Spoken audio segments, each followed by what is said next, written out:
Welcome back, viewers. Today I'm going to be reviewing Wings of Fire Book 1, The Dragonet Prophecy, told by the perspective of Clay, the Mudwing. So this is just a review for you all. If you have or haven't read the book, there will be spoilers in this video. I will be sharing the summary on this book, like the plot, my thoughts and opinions, pros and cons, and I will be sharing some descriptions of the book. So if you don't like spoilers, click off this video, but if you're here for Wings of Fire content, then here is the video for you.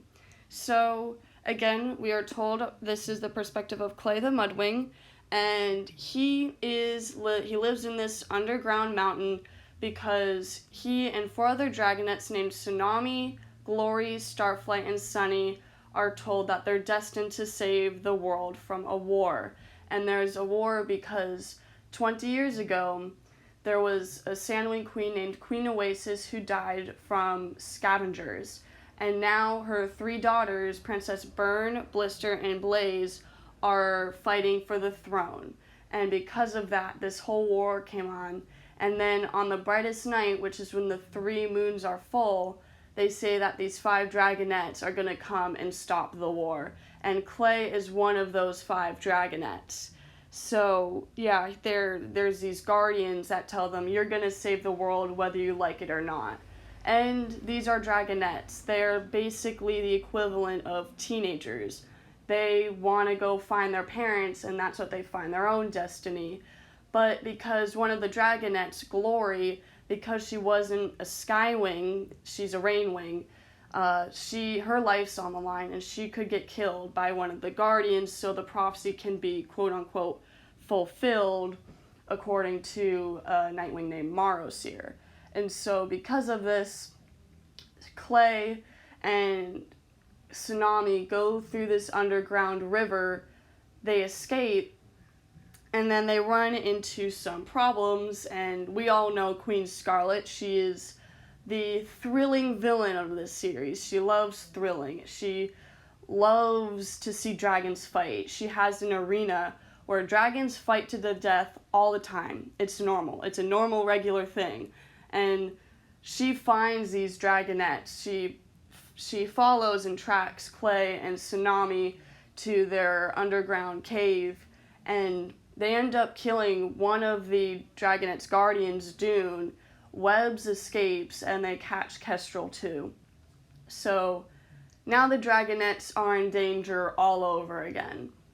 And they're brought to the Sky Kingdom, and they know that they fell into the wrong dragon talons. And so they are forced to fight, and Clay, I think Clay is a great perspective for this. He's the oldest dragonet of Destiny, and his character is like, he's the protector. He wants to defend everyone, make sure everyone's safe and getting along. He's that sort of character. He's not known for the brains, but he would be willing to risk everything to save the dragons that he cares for. And I found that refreshing in this book for an introduction POV, so that was really cool. About the prologue, before I get to the rest of the story, the prologue basically goes over like why there isn't a Skywing egg. All the Skywing dragonets that would have hatched on the brightest night were killed by Scarlet, and then the one egg, the largest egg in Mountain High, was killed by Princess Burn, and the guardian Victor, who was going to deliver that egg, also got killed. So Webbs grabbed a rainwing egg, and that happened to be Glory, to replace the Skywing egg, so they had 5 dragonets. And so, like, they are put into this destiny. They don't have a choice. More on the other characters. I really liked Tsunami's feisty attitude. She's known to act like the leader of the group. Glory is the sarcastic one. She's not laid back. She's smarter than she wants the other dragonets to know. But she's looked down upon by the guardians. Then there's Starflight. He's known to be the bookworm, the nerdy one. He's smart. He's not known for fighting, but he's quite intelligent. And then the youngest is Sunny. She's the optimistic, positive one of the group. She always has like a joyful, uplifting attitude, and she's cool. But in this book, Clay is trying to save his friends from this terrifying, almost bloodthirsty queen. Like, she has killed many dragons. We'll get more into that in book 8, but there will be no spoilers beyond the events of book 1. And so there's part 1, Under the Mountain, part 2, In the Sky Kingdom, and part 3, An Egg the Color of Dragon Blood. And before I move on with the rest of the plot, just so you guys have more insight on the prophecy, for those of you who have not read the book yet, the Dragonet prophecy says, when the war has lasted 20 years, the Dragonets will come. When the land is soaked in blood and tears, the Dragonets will come. Find the sewing egg of deepest blue, wings of night shall come to you. The largest egg a mountain high will give to you the wings of sky. For wings of earth search through the mud for an egg the color of dragon blood, and hidden alone from the rival queens, the sandwing egg awaits unseen. Of 3 queens who blister, blaze, and burn, 2 shall die and 1 shall learn. If she bows to a fate that is stronger and higher, she'll have the power of wings of fire. 5 eggs to hatch on brightest night, 5 dragons born to end the fight. Darkness will rise to bring the light, the Dragonets are coming. So you can see how they are forced into this destiny. And so what the book is about, if you guys want to have more information, it says the Dragonets are coming to save the day. Clay has lived his whole life under the mountain. The Mudwing Dragonet knows that war is raging between the dragon tribes and the world outside, or that he and 4 other Dragonets are destined to end. According to the mysterious prophecy they've been taught, the 5 chosen Dragonets are stolen from their homes while they were still in their eggs, and hidden away for years, all to fulfill the prophecy. But not every Dragonet wants a destiny, and when danger threatens one of their own, Clay and his friends may choose freedom over fate, leave the mountain, and set the dragon world on a course no one could have predicted. So they get into this world, and they really do not know what they're going to do, how they're going to save the dragons, the dragon tribes. There's 7 of them, and the Nightwings and Rainwings are not involved. The Skywings and Mudwings are allied with Burn. The Seawings are allied with Blister. And then the Icewings and most of the Sandwings are allied with Blaze. And for those of you who do not know the personalities of these dragons, if you don't know, Burn is she's the oldest. She's known to be the strongest, brutalist sister of the 3. Blister is known for her brains. She's really cunning and manipulative. And then Blaze is the youngest, and she claims to be the prettiest of the 3, and she's sort of full of herself, and she's not known to be quite smart. So the dragons go on this course, and everyone's like, what? The Dragonets are out in the world now? Because now they are under basically the rule of Scarlet now.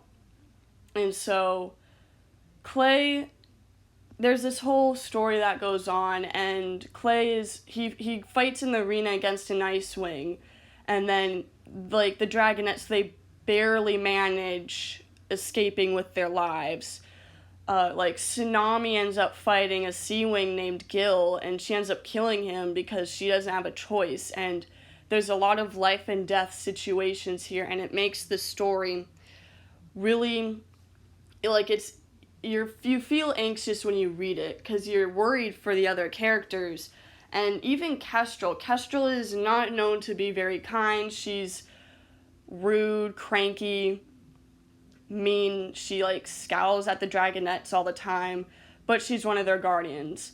And something that comes up is like, there's this Skywing named Peril, and she's born with too much fire, meaning everything she touches burns, and she's Queen Scarlet's champion. She's basically been raised by Scarlet from basically her whole life. And so to like Clay's character arc and Peril sort of symbolizes this, but Clay, when he was born on the brightest night, he supposedly attacked, quote-unquote, the other Dragonets when they were hatching. And so Clay's like, he's he doesn't want to let this monster out. Kestrel has been encouraging him to have this monster be released so he can basically save the other dragons, but he's like, I don't want to be a monster. And Peril is portrayed as a monster because she's been killing dragons her whole life, pretty much. And so Peril's like, that's my future. You need to decide for yourself what your future is going to be. And Clay is basically like, I like this moral where it's like, I want to be who I want to be, not who I have to be. And I kind of liked that, how you can be yourself and not have your own story chosen for you. And I found that really cool. That was a plus I had about this book. And now further on with the plot, the Dragonet do end up escaping because as Clay is fighting Peril, they are supposed to fight in a duel because Queen Scarlet's hatching day has not gone very well. And yeah, so like Starflight gets taken away by Maros here. He just comes in, takes Starflight, and he leaves just as quickly as he came, killing Icewings in the process because Nightwings and Icewings have a history. So when Scarlet forces Clay and Peril to fight, Clay doesn't want to kill her, and Peril's like, no, this is our destiny. We have to kill each other. And Clay refuses, because he's got a big, gentle heart. But Glory, who has appeared to be sleeping, she's looked like she's been drugged, then came out and attacked Scarlet. Well, she was aiming for Burn, but she shot Venom at Burn. Scarlet was used as a meat shield, and everyone goes crazy. Their queen has been attacked. They don't know who. Everything went by way too quickly. And Glory was the reason why Clay was not killed by the Icewing in the arena. Like, there's a lot going on, and it's quite terrifying. This is one of the most brutal books in this whole series, I will say. It's really good. I love this book. I love Clay's perspective. I love how it flows in this story. But anyway, so they end up finding Sunny, who is in this bird cage. While the kingdom is going crazy, they find Kestrel, find Sunny, and then they book it. They get out of there. Kestrel actually was Peril's mother, and Peril, they have this whole story where Kestrel killed Peril's twin because he had too little fire. She tried to escape with Peril, but because Peril burned Kestrel was forced to flee, and that left Peril at the mercy of Queen Scarlet. So Peril is like, I never expected you like this. And Kestrel's like, this is me, take it or leave it. And I really wish we saw more of them together. But I like how they sort of went on their own separate paths because Peril's like, I'm not ready yet. And that's totally okay. Her life, she's been told lies by Scarlet. Her life isn't what it once was. So, yeah, Peril's a big contributor to this book.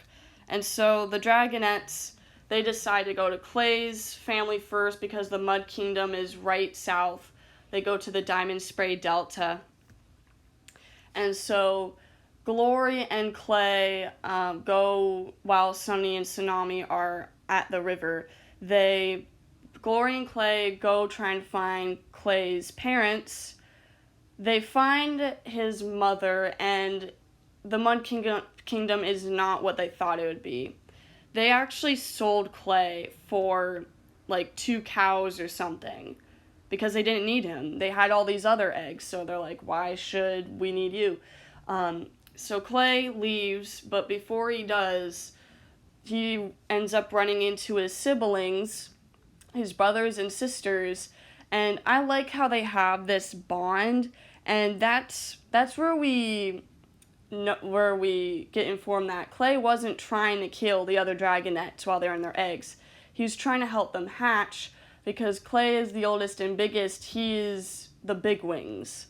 So he was trying to help them hatch. And I thought that this sort of character arc was just sort of jotted in there. Like, it felt rushed, and Clay from this point onward doesn't have to worry about this monster that he's told he's destined to be. The execution fell a little flat, and it's not really mentioned from this point onward, maybe briefly in The Lost Heir, but not really past that point. And yeah, it's kind of unfortunate, because Clay, he's kind of set to the side in the rest of the series, even though his perspective is great here. That is unfortunate, but I still love this book. It's just one con, but I wouldn't say it ruins the book. This story is, I would say, to me, 4.8 stars out of 5. No book is perfect, so those are my thoughts on the book. And as far as the epilogue goes, we meet Blister, and she is super creepy. She ends up killing Kestrel because she would ruin their quote-unquote plan, because she's one of the guardians to the Dragonets of Destiny. And it looks like she's allying with Marosir. And Marosir he's sketchy. Yeah, he's creepy.